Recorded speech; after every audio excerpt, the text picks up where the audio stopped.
जगन्नाथ सांग मैंने आस आज आम गोटे बहुत बढ़िया मिठार रेसिपी शिखा सेटा गाजर रे तो यहाँ मु मो लड्डू करुँची। तो ये मुझे गाजर नहीं जाइए गाजर आम कि चोपा छड़े आम छोट छोट पीस करदे ताकू काटी सारापर ग्राइंडर जार रे गाजर दीटा गुजराती चीनी गोटे चामच छेना आ क्षीर ताकू भलसे बाटीदबा। तो से ना सांग मैंने टिके भी खदड़ रही ताकू भलसे पालिश करी बाटीदबा।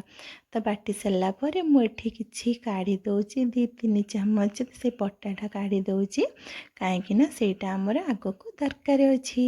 तो से कप सुजी नहीं आधा कप अमूल आ गोटे चामच घी ताकू आम भलसे फेंटीदबा।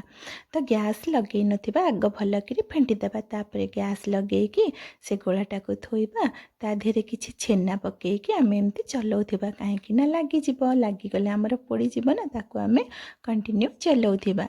तो आमर एठी हो गलानी आम गोटे जगह को काढ़ीदबा। एठी मु नहीं जाइछि 1 किलो क्षीर नहीं जाइछि क्षीर आउ एथिरे किछि अमूल ताकू भल के फेंटिकी चूल्हे बसईदबा।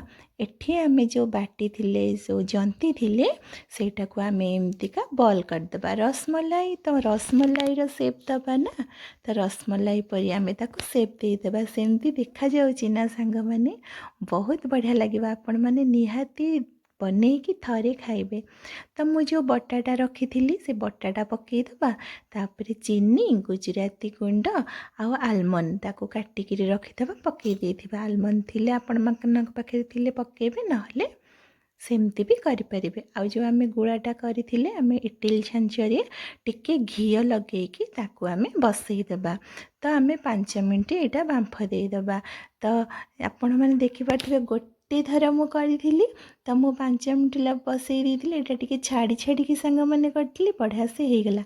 आउ गोटे थर टे लगे देती एत बड़ बड़ फुलिला मुझे विश्वास कर पार जे एत बड़ बड़ फुल बहुत टेस्टी होता। तो जानी भी पार्लेनी यहाँ हूँ गाजर रे बनी थिला। तो से कहले ना तू किणिकी आनीचु। तो ये मो लड्डू पाखे भोग लगेदी मो लड्डू पाखे भोग लगे सारापर तो आमर घरे समस्ते कि देली खावापाईका। तो मुझे लड्डू को भोग करदेली लड्डू पाखे भोग करके बाबुना को लेकिन देली। तो बाबुना अधा खाଇବା छाड़ी आग धरी पकेले मिठा खाए कि भारी खुशी हो गले। तो शुणुना कौन कहले गाजर गाजर कौन गाजर रसमलाई